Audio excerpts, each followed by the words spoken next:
오늘 하나님께서 우리에게 주시는 말씀은 사도행전 23장 6절로 10절까지의 말씀입니다. 사도행전 23장 6절부터 10절까지의 말씀.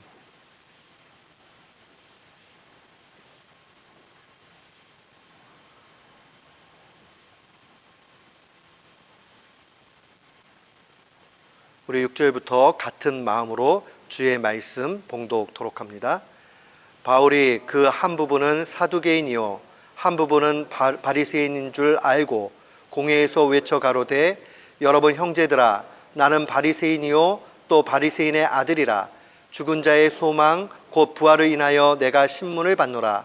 그 말을 한즉 바리새인과 사두개인 사이에 다툼이 생겨 무리가 나누이니 이는 사두개인은 부활도 없고 천사도 없고 영도 없다 하고 바리새인은 다 있다 함이라. 크게 헌화가 일어나 있으에 바리새인 편에서 몇 서기관이 일어나 다투어 가로되 우리가 이 사람을 보매 악한 것이 없도다. 혹 영이나 혹 천사가 저더러 말하였으면 어찌하겠느뇨 하여 큰 분쟁이 생기니 천부장이 바울이 저에게 찢겨질까 하여 군사를 명하여 내려가 무리 가운데서 빼앗아 가지고 영문으로 들어가라 하니라. 아멘. 저는 오늘 본문 말씀을 통해서 빛은 어둠 속에서 더 찬란하다 라는 제목으로 주의 말씀을 선포하도록 하겠습니다. 신앙인이 소유하고 있는 이 순결한 그러한 믿음은 위기 가운데 더 빛을 발합니다. 사람이 보통 때는 참된 믿음을 가지고 있는지 거짓 믿음을 가지고 있는지 믿음이 약한지 믿음이 강한지 잘 모릅니다. 그러나 그 사람이 위기를 당하게 되면 그때의 믿음이 어떤가 하는 것을 확실하게 보게 됩니다. 지금 시절이 변해서 좀 달라졌지만 제가 한국에 있을 때만 해도 여자분들이 시댁에 만약에 믿음이 없는 가정으로 이렇게 가면 신앙생활하는 게 쉽지가 않았습니다. 그래서 아무리 이 청년 때 믿음이 좋아도 그래도 결혼을 하고 나서 그 사람의 믿음을 봐야 진짜인지 아닌지 안다 그런 얘기를 많이 했습니다. 그래서 여자들은 결혼해 봐야지 참 믿음이 어떤지 알게 되고 남자들은 군대 간 다음에도 믿음을 지키면 믿음이 정말 좋은 거다 이런 얘기를 많이 했어요. 시절이 조금 바뀌어서 말이 조금 틀릴 수 있습니다. 그러나 하나 중요한 것은 유혹이 많은 곳, 그 다음에 어려움이 많은 상황, 그 고난의 위기의 상태에서 이 믿음은 더욱 잘 드러나게 돼 있습니다. 그런데 하나님의 말씀을 보다 보면 성령 충만했고 믿음이 아주 확고했던 사람들도 아주 큰 어려움을 만나게 되면 그 믿음이 흔들리기도 하고 또 착각하기도 하고 그 다음에 우왕좌왕하는 모습을 보기도 합니다. 사랑하는 성도 여러분, 위기를 만나면 믿음의 문제가 생기면 제일 먼저 나타나는 것은 바로 하나님의 말씀에 대해서 의심하기 시작을 합니다. 그리고 하나님의 역사, 하나님의 일하심에 대해서 불신하기 시작을 합니다. 우리가 어려움 가운데 놓여지게 되면 하나님이 살아계신가? 하나님 말씀하신 게 진짜일까? 하나님 지금 내 삶에서 개입하고 계신가? 자꾸 의심하게 돼 있어요. 그리고 하나님이 믿어지지 않고 하나님의 일하심이 보이지 않게 됩니다. 이때가 참 위험한 상태예요. 세례 요한이 그렇게 하나님의 충만한 은혜 가운데 있는 사람이었지만 세례 요한 역시도 이러한 어려움에 빠져 있다는 것을 누가복음 7장에 보면 잘 나타납니다. 그가 이 헤롯 왕이 아주 만행을 저지르고 자기 멋대로 통치하고 하니까 하나님의 말씀에 의지를 해서 그 만행에 대해서 잘못된 통치에 대해서 아주 가차없이 이야기를 합니다. 단호하게 이야기를 하고 그 거침없는 비판을 가지고 그렇게 맞섭니다. 그런 인들 가운데 결국은 이 세례 요한이 옥에 갇히게 되지요. 옥에 갇히게 되니까 얼마나 힘들었겠어요. 그러고 나니까 믿음이 흔들리게 됩니다. 이 믿음이 흔들렸던 세례 요한 보면 누가복음 7장 19절에 이렇게 증거합니다. 요한이 그 제자 중 둘을 불러 주께 보내어 이르되 오실 그이라는 것은 메시아를 얘기합니다. 본인이 예수님에 대해서 메시아라고 이미 선언한 적이 한두 번이 아니에요. 세상죄를 지고 가는 하나님의 어린 양이라고 그렇게 이야기를 했는데 자기 제자들을 불러가지고 예수님께 가가지고 한번 물어봐라 라고 하면서 이 얘기를 하는 겁니다. 주께 보내어 이르되 오실 그이가 당신이오니까 아니면 우리가 다른 메시아를 또 기다려야 됩니까? 라고 그렇게 이야기합니다. 참 어처구니 없지요? 야, 어떻게 세례 요한이 이럴 수 있을까?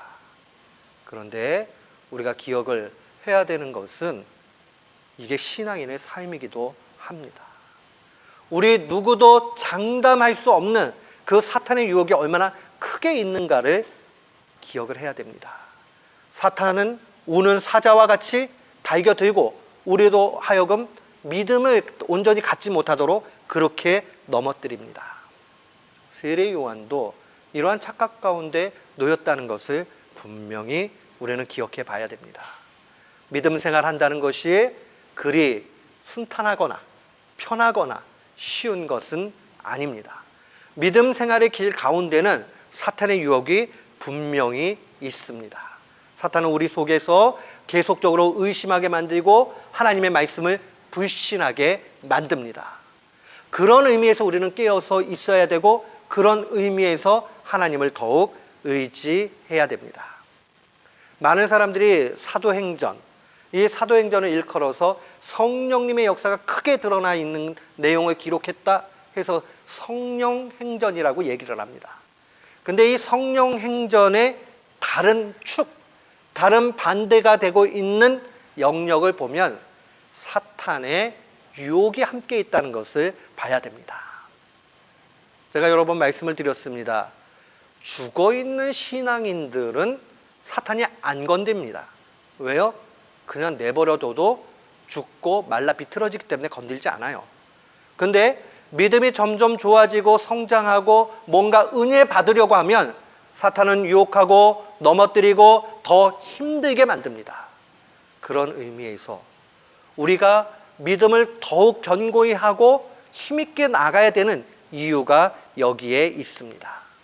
사도행전의 성령의 역사를 보면 그 상대편에는 사탄의 열심이 들어가 있고 그 상황들을 살펴보다 보면 우리가 얼마나 연약하고 우리의 인생이 얼마나 힘들게 영적으로 살아가는가 하는 것을 그대로 보게 됩니다.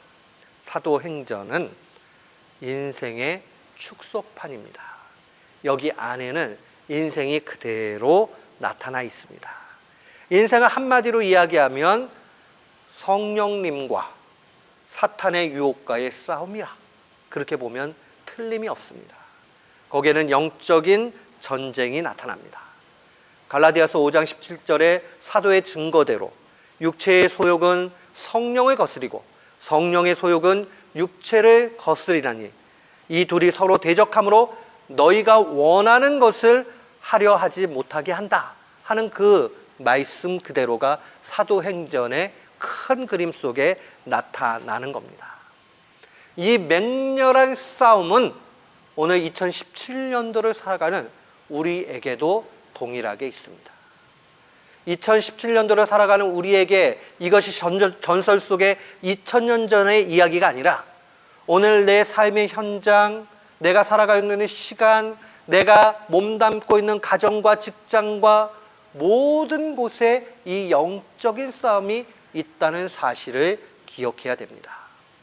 그런 의미에서 이 영적인 싸움을 우리가 어떻게 이길 수 있는가 하는 것을 말씀으로 묵상하는 것은 곧 우리의 인생을 승리의 길로 갈 것인가 아니면 폐잔병처럼 늘 고통 속에서 한숨 쉬면서 살 것인가 하는 그 기로의 문제라는 것 기억해야 됩니다.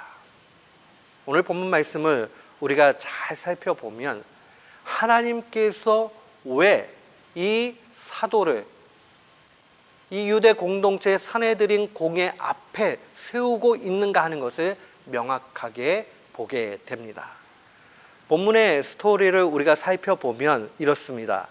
바울은 예루살렘으로 들어가게 되지요. 그가 예루살렘에 들어간 이유는 잡혀서 정말 온갖 고난을 받기 위해서 예루살렘으로 갔습니다. 성령님이 이미 알려줬어요. 예루살렘에 들어가면 이제 유대인들이 너를 잡아서 죽이려고 엄청난 고난을 줄 거라고 이야기를 합니다. 다 알고 들어가는 거예요. 그가 알고 들어갔고 결국 그 가운데서 하나님의 명령에 따라서 산헤드린 공회, 당시 유대 공동체 안에 최고의 의결기구고 정치기구고 여기에서 모든 것이 행해집니다. 만약에 산헤드린 공회에서 판결받은 것이 가장 어려운 판결은 출교의 판결이에요. 그러면 유대 공동체 안에서 끊어지게 되는 겁니다. 그런 것은 뭐 사는 게 아니에요. 이 사람들로서는. 그런데 지금 그러한 위협 가운데 놓여진 것이 바로 바울의 상황이었습니다. 그러나 사도행전 22장으로 오게 되면 그가 산헤드린 공회 앞에서 종교 지도자들 앞에서 정치 지도자들 앞에서 담대하게 주의 말씀을 전하는 것 보게 됩니다.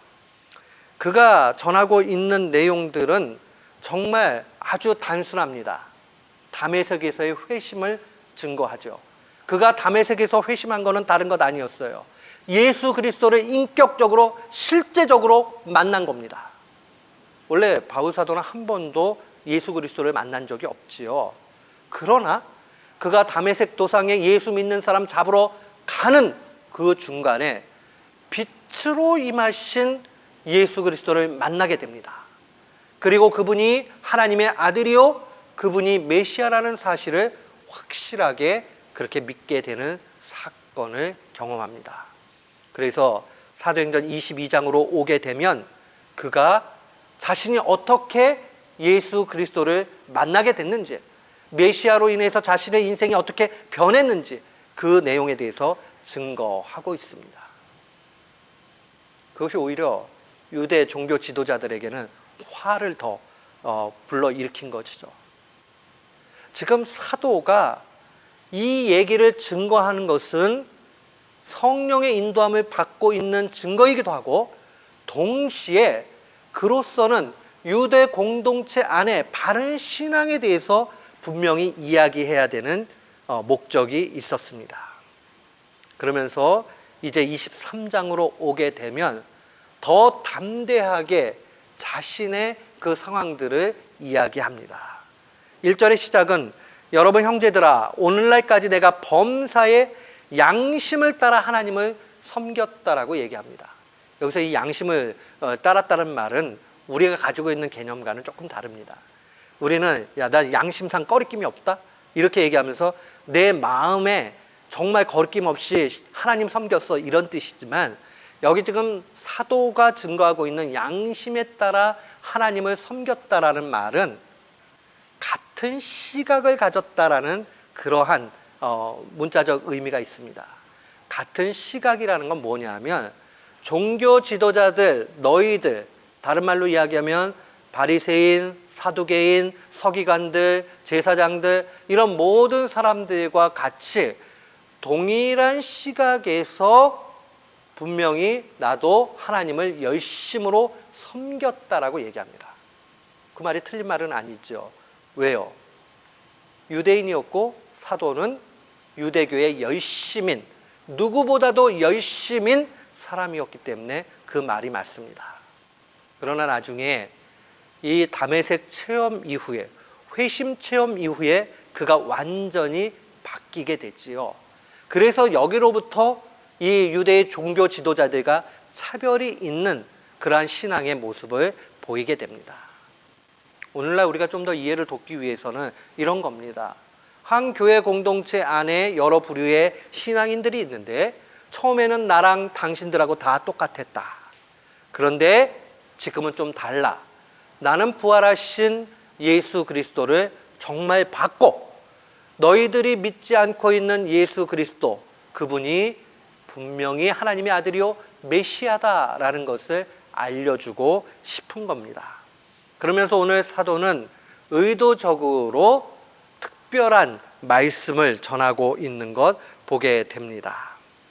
오늘 본문 말씀에 보면 6절 말씀에 바울이 그 한 부분은 사내들의 공회, 이 공회의 한 부분은 사두개인들이고 한 부분은 바리새인인 줄 알고 공회에서 일부러 외쳐서 얘기하고 있는 것을 보게 됩니다. 이것은 사도가 일부러 정치적으로 두 부류를 착 나누려고 하는 의도가 있는 것, 그런 뜻으로 해석해서는 안 됩니다. 사도가 그 공회 안에 두 부류가 있다라는 사실을 알면서 이 얘기를 한 것은, 이 사내들인 공회라는 것은 정치적인 힘을 가지고 있는 사람들이지만 동시에 종교적인 지도자들의 모임이란 말입니다. 그런데 이 종교 지도자들이 잘못된 신앙 가운데 있다는 것을 알려주고자 하는 의도가 있는 겁니다. 우리는 신앙생활하면서 이 사실을 좀 더 명확하게 해야 됩니다. 자칫 잘못하면 거짓 신앙 가운데 빠질 수 있습니다.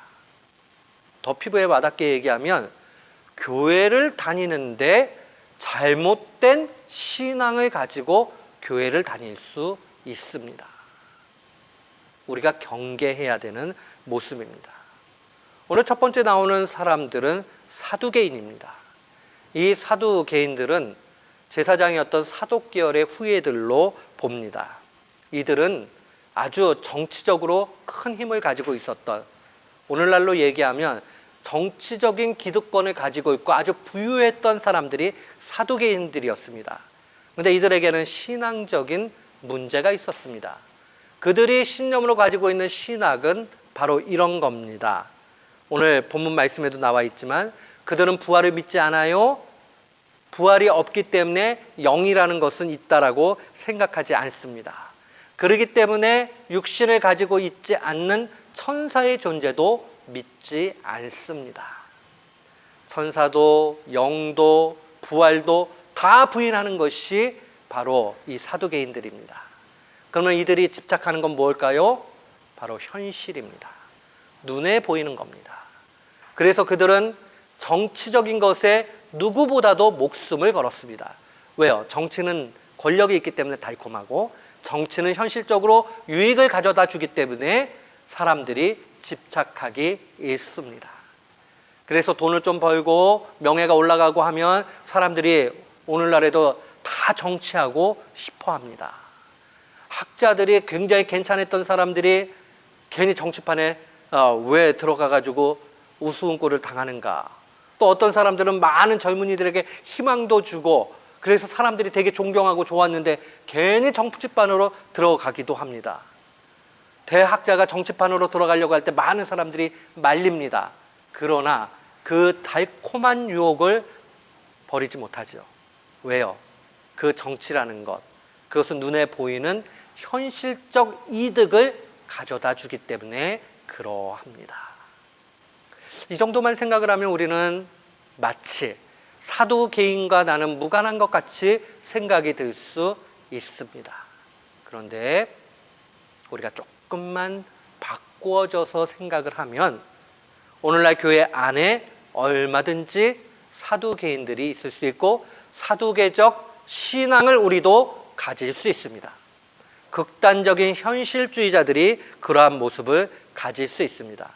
극단적인 현실주의자들은 이 땅의 것을 집착하게 됩니다.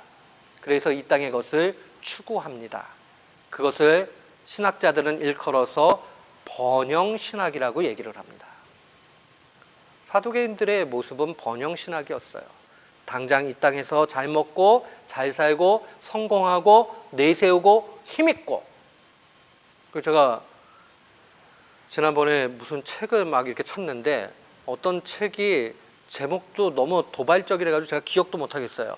근데 그 내용을 보고 깜짝 놀랐어요. 목차를 딱 봤는데 기양 믿을 거면 잘 살자. 뭐 챕터 1이 그러면 챕터 2는 기양 믿을 거면 성공하자. 뭐 다 그런 내용으로 제목이 돼 있어요. 그러니까 이 사람이 가지고 있는 중심 뭐냐면 예수 믿으면 잘 먹고 잘 살고 성공하고 내세울 것 있고, 그러니까 예수 그리스도를 믿는 그 일은 중심적으로 보면 자기 성공의 수단으로 만들어 버립니다. 오늘날 우리가요, 포장을 잘해서 자꾸 내 안에 이런 일들이 굉장히 많습니다. 그럼 또 한번 잘 생각을 해보세요. 지금 뭐 미국에서는 그렇게까지는 아니지만 한국에서는 한참 땅값이 오를 때에 교회들이 헌금, 잉여금이 나오면 땅을 삽니다. 그러면 은행에 집어넣는 이자보다 그게 훨씬 많은 수익을 냅니다. 그리고 이렇게 얘기하죠. 하나님이 은혜를 주셔서 땅값을 올려주셔가지고 교회가 부유하게 만들었다. 여러분, 만약 내가 내 여유분으로 100만 불 정도가 있어요. 그러면 그 100만 불을 가지고 어디다가 투자를 하면 돈을 많이 벌 수 있다라고 할 때에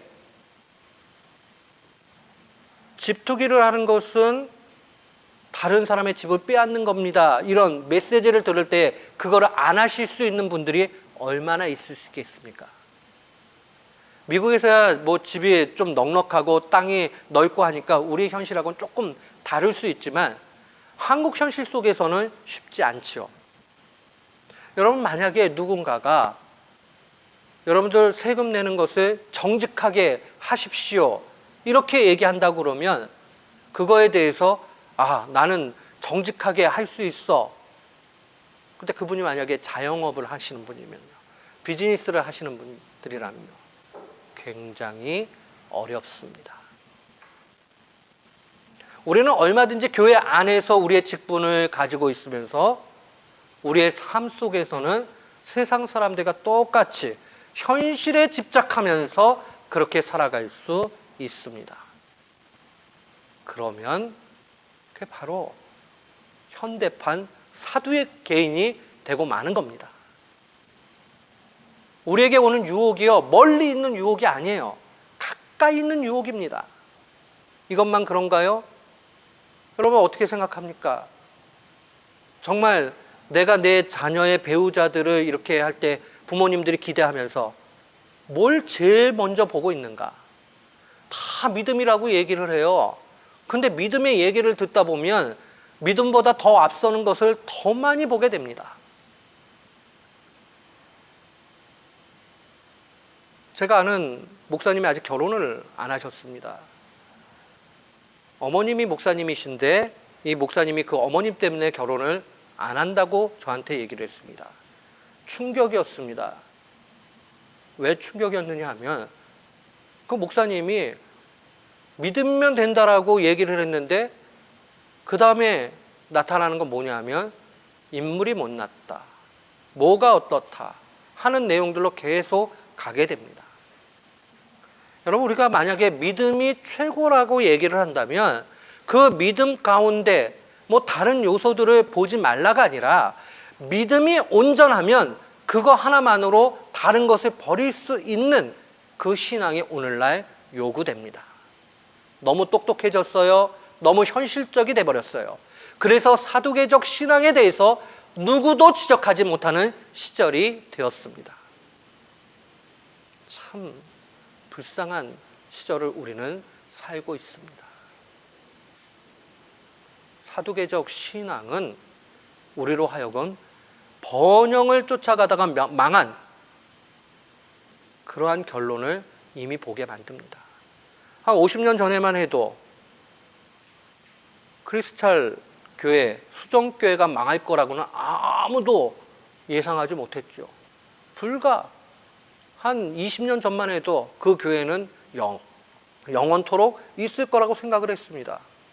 정말 많은 건축학도들이 정말 저 건물을 어떻게 저렇게 지었지 하고 막 탄성을 지었던, 그러나 번영신학의 마지막 끝은 그걸로 끝나버리는 겁니다. 여러분, 왜 다 망한 걸 보고 거기에 우리의 마음을 빼앗겨가지고 그렇게 가려고 하십니까? 돈과 명예와 이 모든 것이 신앙보다 결단코 앞설 수 없습니다. 사두개인들 분명히 종교 정치적 지도자입니다. 높은 사람들입니다. 배운 사람들입니다. 내세울 것 있는 사람들입니다. 그러나 그들 속에 참된 믿음이 없기에 가짜입니다. 두 번째 부류의 사람이 나타나지요. 바리새인입니다. 이들은 문자적으로 율법을 열심히 지키는 정말 열성분자들입니다. 이 사람들은 당시의 민중들에게 엄청난 지지를 받았습니다. 여러분 놓치지 말아야 돼요. 자, 누군가 많은 대중들이 정말 좋아해주고 인정해주고 그러면 내가 지금 제대로 가고 있다라고 생각하면 안 됩니다. 제대로 가고 있기 때문에 좋아해 주는 건지 아니면 그냥 부러워서 좋아해 주는 건지를 구별할 수 있어야 됩니다. 당시의 바리새인들은요, 우리는 한국 교회 안에서 바리새인들에 대해서 계속적인 비판의 이야기들을 많이 들었기 때문에 그냥 현실적으로 바리새인은 나빠, 잘못됐어 이렇게 그냥 받아들일 뿐이에요. 그런데 당시는 그러지 않았습니다. 많은 사람들이 열광했습니다. 믿으려면 저렇게 믿어야지 이렇게 생각을 했어요.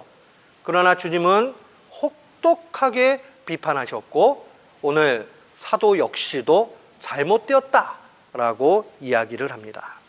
그들은 부활도 믿고 천사도 믿고 영도 다 믿어요. 근데 뭐가 잘못됐습니까? 그것은 바로 자기 의로움, 자기 공로, 자기의 정당함 여기에 빠져서 예수 그리스도도 보지 못하고 하나님의 영광도 보지 못합니다. 자기의 열심과 자기 정당함 속에 그렇게 살아가고 있습니다. 자칫 잘못하면 현대판 바리새인들 그렇게 살아갈 수 있습니다. 현대판 바리새인들은 위선적인 신앙인을 일컫습니다. 종교적 열심이 있습니다. 그래서 기도 엄청나게 열심히 해요. 그리고 방언도 합니다. 봉사도 열심히 합니다. 누가 봐도 야 예수 믿으려면 저렇게 믿어야지 라고 하는데 점도 봅니다. 제가 아주 극단적으로 그냥 말씀드리는 거예요. 점도 철학인데 뭐 철학 중에 하나 그냥 이렇게 해가지고 그러면 어때요? 너무너무 힘들고 그러면 점쟁이 찾아갑니다. 또 체면은 있으니까 모르는 척하고 그렇게 합니다. 얼마나 많은지 몰라요. 저는 목회하면서 깜짝 놀랐습니다. 정말 이렇게 무속적인 그러한 세계관 속에 갇혀있는 사람들이 이렇게 많던가. 정말 정말 많습니다. 여러분 결혼하실 때에 사주, 궁합, 교회 다니는 사람들 다 봅니다. 막. 그게 뭘까? 정말 우리의 신앙이 그거밖에 안 될까? 그 한낱 아무것도 아닌 그 허상을 따라가는 그 상황 속에서 갈 수 있을까? 위선적인 일들이 너무너무 많습니다. 이것만 그런가요? 교회에서는 성자같이 그렇게 하는데 사업처에 가고 직장에 가면 게으르고 억압하고 못됐고 그런 얘기들을 수없이 많이 듣게 됩니다. 세상에서는 맞아요. 열심히 하면요 알아주는 거기보다는 일이 더 많이 생깁니다. 이렇게 회사 다니시는 분들 얘기 들으면 일을 열심히 해가지고 막 이렇게 하면 다른 사람들이 다 얹어준대요. 막 네가 그냥 잘하니까 네가 해라 이렇게 한대요. 바보짓이에요. 그러나 예수 믿는 사람은 기도 가운데 지혜롭게 하면서 그러면서 묵묵히 그 일을 성실하게 해야 됩니다. 저는 제일 높이 평가하는 사람을 성실한 사람으로 봅니다. 일은 잘할 수도 있고 못할 수도 있어요. 일을 아무리 못해도요 성실하게 하다 보면 언젠가는 흉내라도 냅니다. 근데 제일 약 올르게 하는 사람은요 분명히 그 사람 할 수 있어요. 근데 뺀질뺀질거리고 안 하는 그런 사람입니다. 미치죠 그러면. 하나님 눈에는 어떻겠습니까? 위선적으로 행하는 일들이 우리 가운데 너무 많이 있습니다. 저는 우리 교우들이 오늘 이 시간에 결단했으면 좋겠습니다. 내가 직장에서 일을 하던 사회에서 아니면 가정에서 뭘 일을 하든지 간에 성실하게 위선적이지 않게 예수 믿는 사람답게 그렇게 해야 되겠다. 저는 종종 만나는 사람들이 아주 믿음이 투철해서 바보같이 사는 사람들을 정말 많이 만납니다. 지난 주간에 한 형제를 만났습니다. 걱정을 합니다. 무슨 걱정이냐? 이 사람이 세금 보고를 일전 하나 안 틀리고 하는 사람입니다.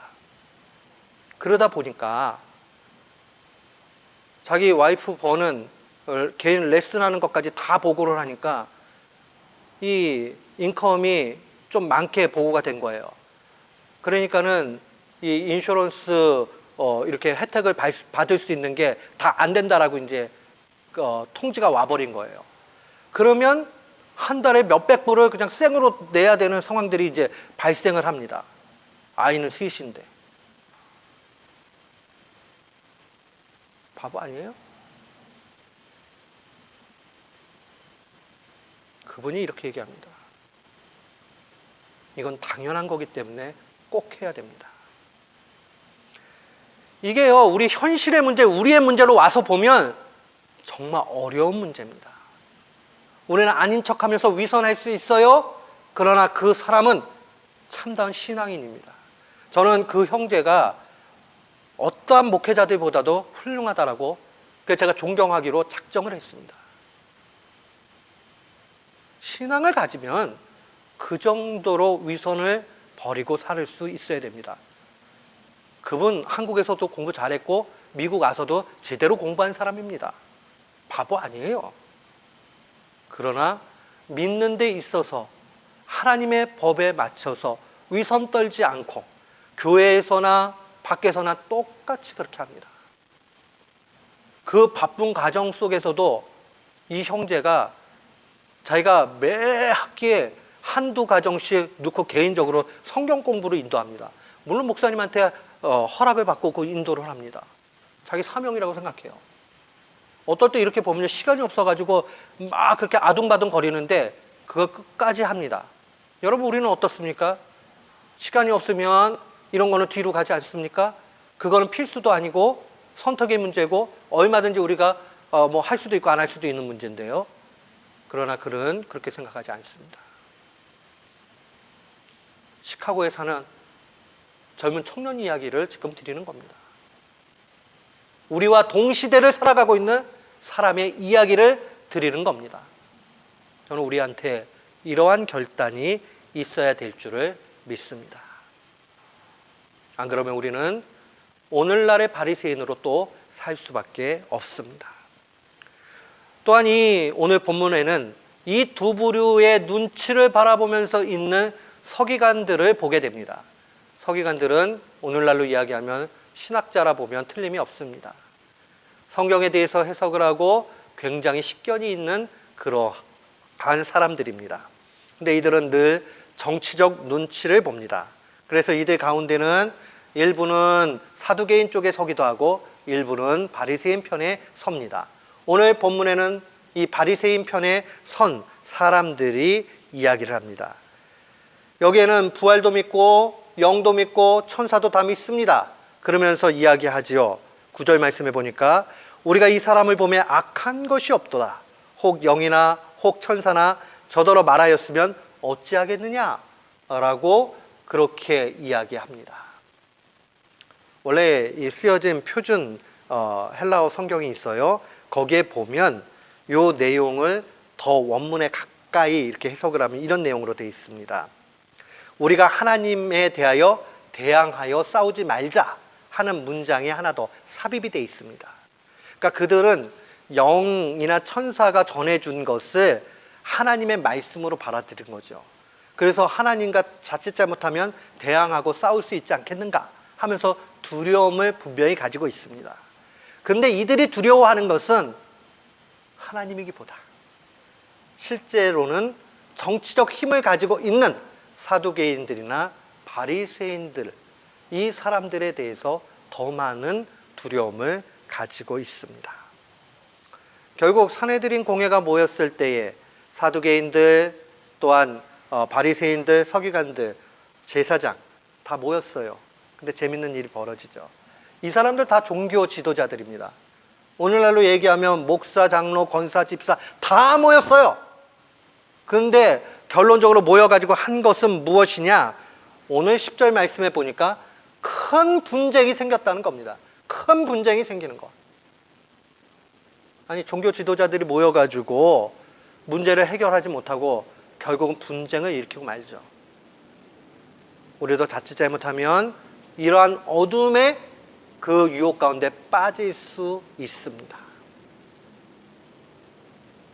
오늘 본문이 우리에게 강하게 말씀하고 싶은 것은 진리가 선포되는 곳에 진리에 서 있는 사람이 한 사람이 있게 되면 그곳 안에 진짜와 가짜가 확연히 드러나게 된다는 것을 보여줍니다. 빛은 어둠 속에서 더욱 찬란하게 빛나듯이 그 어둠 속에서 진리가 무엇인지를 분명히 보여줍니다. 그들에게는 신앙의 열심도 있었고 신앙적인 지식도 있었습니다. 그러나 그것이 다 가짜라고 이야기합니다.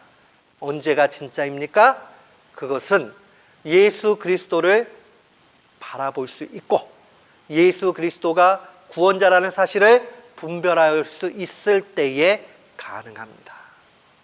이것이 아니면 아무리 종교적 열심을 가져도 가짜가 되고 맙니다. 죄송한 말씀으로 좀 드리죠. 예배를 한 번도 안 빠집니다.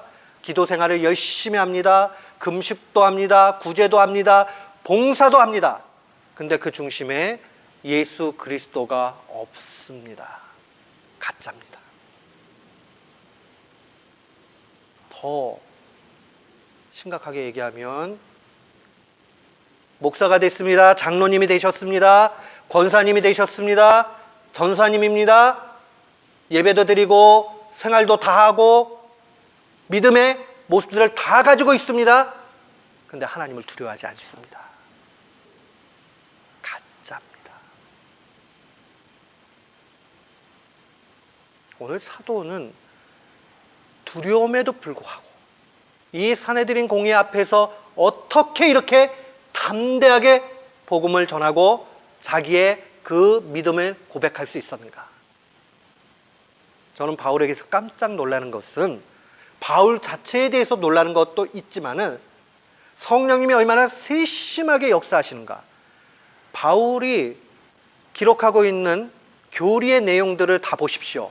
그 내용들을 하나하나 따져가다 보면 예수님의 말씀에서 다 나왔다는 것을 보게 됩니다. 오늘 이 담대함을 가지고 있는 것도 곧 예수님의 말씀 가운데 나온 겁니다. 저는 묵상하고 설교 준비하다가 마태복음 10장 말씀을 만나게 됐습니다. 마태복음 10장 26절로 27절에 예수님은 이렇게 말씀하십니다. 그런즉 그들을 두려워하지 말라. 감추인 것이 드러나지 않는 것이 없고 숨은 것이 알려지지 않을 것이 없다. 빛은 반드시 드러난다는 거예요. 감춘다고 감춰지지 않고 진리의 빛은 감춘다고 감춰지지 않고 숨긴다고 숨겨지지 않는다. 어둠 가운데 조금의 빛이 있으면 반짝반짝거리며 드러나는 것처럼 진리도 마치 그러하다라고 이야기합니다. 결국 그 말씀을 한 이후에 주님은 이렇게 말씀하셨습니다. 내가 너에게 어두운 데서 잃은 것을 광명한 데서 말하며 너희가 귓속말로 들은 것을 집 위에서 전파하라.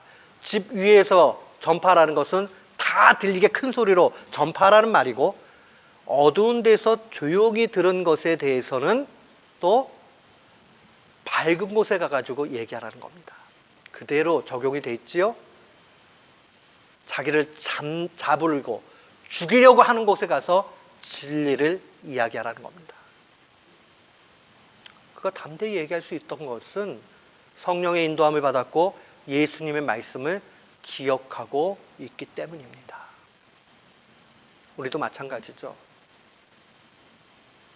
요즘은 교회가 너무 이 바닥으로 내려왔기 때문에 더 얘기할 수 없는 시절이 됐잖아요. 그렇기 때문에 우리의 살아있는 믿음을 더 증명해야 됩니다. 마음을 우리가 좀 새롭게 했으면 좋겠어요. 내 믿음이 온전한가? 내가 신앙생활 지금 제대로 하고 있는가? 내가 하나님을 정말 경외하고 있는가? 다시 한번 우리의 상황들을 살펴봐야 됩니다. 그러지 않으면 우리는 그냥 똑같은 죽은 신자와 같이 갈 수밖에 없습니다. 결단 내립시다. 물질 만능주의, 맘모니즘에서 벗어나는 신앙인이 됩시다. 돈을 또 세상의 가치를 너무 숭배하지 않았으면 좋겠어요. 그리고 위선에서 좀 벗어났으면 좋겠습니다. 세상에 나가서도 좀 당당하게 신앙생활 했으면 좋겠어요. 몇 푼 더 얻으려고 속이지 말고 정말 제대로 좀 하려고. 이제는 이런 그리스도인들을 너무 못 찾으니까 세상 사람들이 기대도 안 합니다.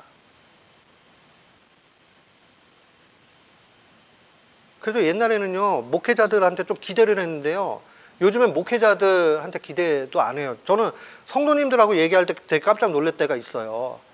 어떤 때 놀래느냐? 아이, 뭐, 목사님도 사람인데, 뭐, 여자 보면은 뭐 좋아하겠죠, 뭐. 이러고 그냥 얘기를 해요. 저는 굉장히 수치심을 느낍니다. 야, 어떻게 돼가지고, 그 얘기는 뭐냐 하면, 성도들이요, 목사들한테 기대를 안 하는 거죠. 그렇잖아요. 그냥 기대할 필요가 없어요. 똑같으니까. 아, 목사님도 먹고 살아야 되는데 뭐 당연히 그러죠.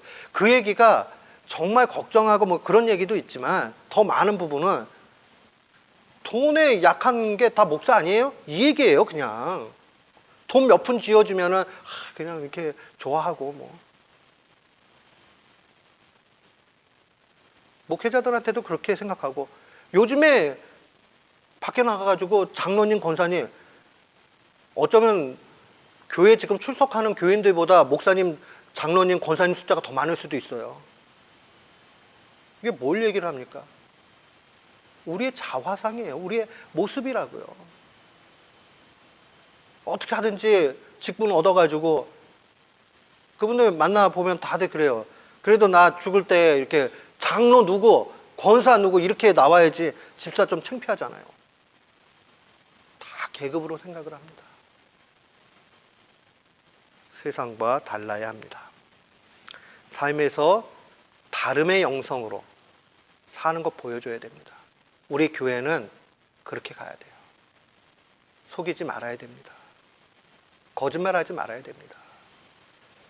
하나님의 것을 하나님의 것으로 구별을 해야 된다면 가이샤의 것, 이 세상의 것은 세상의 것으로 그렇게 해야 됩니다. 이 말씀을 듣는 분들 중에 속으로 이런 생각을 하실 분들이 분명히 있을 겁니다. 목사님이 비즈니스 안 해보니까 그렇지. 예. 저도 비즈니스 하면 갈등할 거예요, 아마. 그러나 그래도 갈등은 갈등이고 말씀대로 살아야 되는 건 살아야 되는 겁니다. 그렇게 하면 망하는데요. 그냥 망하세요, 그러면. 정말 그렇게 바르게 해가지고 망한다 그러면 망하는 편이 낫습니다. 근데 하나님은 그런 분이 아니시다라는 것을 분명히 아셔야 됩니다. 정말 믿음으로 아둥바둥하면서 살아가는 사람을 하나님이 꺾지 않으십니다. 한번 신앙생활하는 것, 한번 우리가 믿음의 길에 가는 것, 좀 타협하지 말고 정말 어둠의 시절에 빛으로 살기를 결단하는 우리 모두가 되기를 주님의 이름으로 축원합니다. 아멘.